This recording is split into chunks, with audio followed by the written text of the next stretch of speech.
Two people, same salary, same city.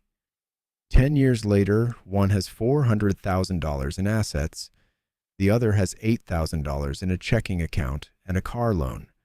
This isn't about luck. It's about a mental shift most Americans never make. You probably know someone like this. They make good money, maybe $75,000, maybe $120,000. But they're always stressed about bills. New car in the driveway, nice apartment, decent wardrobe. But ask them about their net worth? Silence. Then there's the other person. Lower salary, maybe $60,000. Drives a 10-year-old Honda. Lives in a smaller place. But they're building something you can't see. Their investment accounts grow every single month. Their mortgage balance drops. Their options expand while the high earners' options shrink. The difference isn't income. It's not even luck or inheritance. It's a psychological framework that wealthy Americans understand but almost never explain out loud. And that silence is costing you everything. In 1998, researchers Thomas Stanley and William Danko published The Millionaire Next Door after interviewing over 1,000 millionaires across America. They expected to find high earners, doctors, lawyers, executives. Instead, they found something unsettling. Most millionaires were people you'd never notice. Teachers who retired with $2 million. Small business owners driving 15-year-old trucks. Middle managers who became financially independent at 55 while their higher-paid colleagues worked until 70. The pattern was clear. Wealth wasn't built by earning more. It was built by widening the gap between earning and spending, then investing that gap relentlessly. Stanley called it playing defense with money. But here's what shocked them most. High earners were statistically worse at this than moderate earners. The more they made, the faster they spent. Think of wealth building like two factories. Factory 1 takes your paycheck and converts it into lifestyle. Rent, car payments, dinners out, subscriptions, the appearance of success. Everything you buy evaporates. That $50,000 SUV becomes worth $28,000 in 3 years. The luxury apartment, you own 0% of it. This factory runs at full capacity for most Americans. Factory 2 takes your paycheck and converts it into assets that multiply. Every dollar goes into index funds, real estate equity, retirement accounts, things that compound at 7% to 10% annually without you lifting a finger. Here's the trap.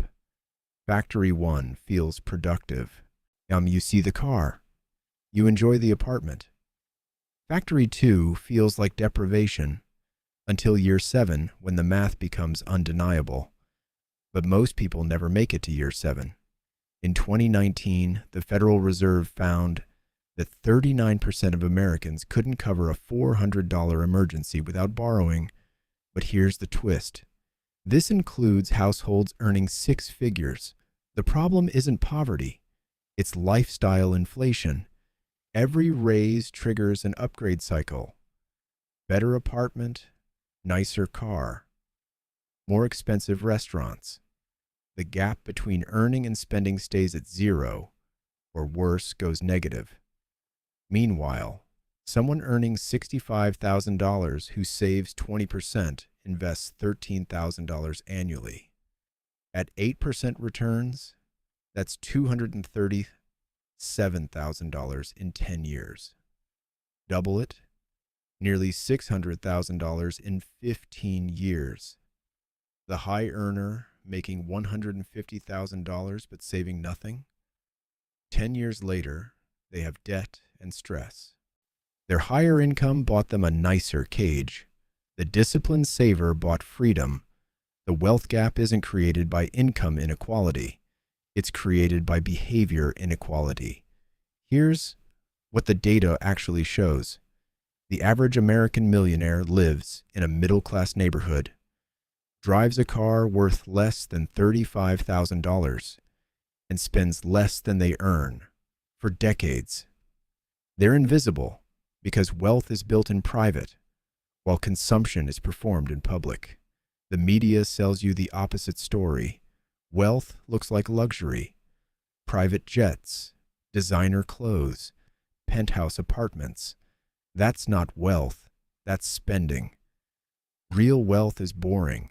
It's a growing Vanguard account. It's a paid-off mortgage at 48. It's the ability to quit a toxic job without panic. Most Americans optimize for appearing successful instead of becoming financially independent. And that psychological mistake, choosing signal over substance, is the single biggest destroyer of generational wealth in this country. If you want to switch factories, here's how. 1. Track your true savings rate, not what you make, but what you keep. Calculate it. Income minus spending divided by income. If it's under 10%, you're on the earning treadmill. Get it to 15%, then 20%. That's your wealth building engine. 2. Automate the gap. The day your paycheck hits, 20% vanishes into index funds or a Roth IRA before you see it. You can't spend what you don't control. Use Fidelity, Vanguard, or Schwab. All have zero-fee index funds. Start with FZROX or VTI. 3. Kill the upgrade cycle. Next raise? Don't touch your lifestyle for 12 months. Bank the difference entirely. This breaks the psychological trap that's kept you stuck. 4. Redefine success privately. Wealthy people care about net worth growth. Broke people care about looking successful. Choose one. Here's the uncomfortable truth. If you're 35 and your net worth isn't at least equal to your annual income, you're not building wealth, you're renting a lifestyle. If you're 45 and it's not 3 times your income, the math is getting brutal. The gap between earners and builders widens every single year. Compounding works both ways. It rewards discipline and punishes delay equally. 10 years from now, you'll be in one of 2 categories: the person who started investing 20% in 2026, or the person who wishes they had. There's no third option. The only question is which story you'll tell. Thank you for watching. Please like and subscribe for more amazing content.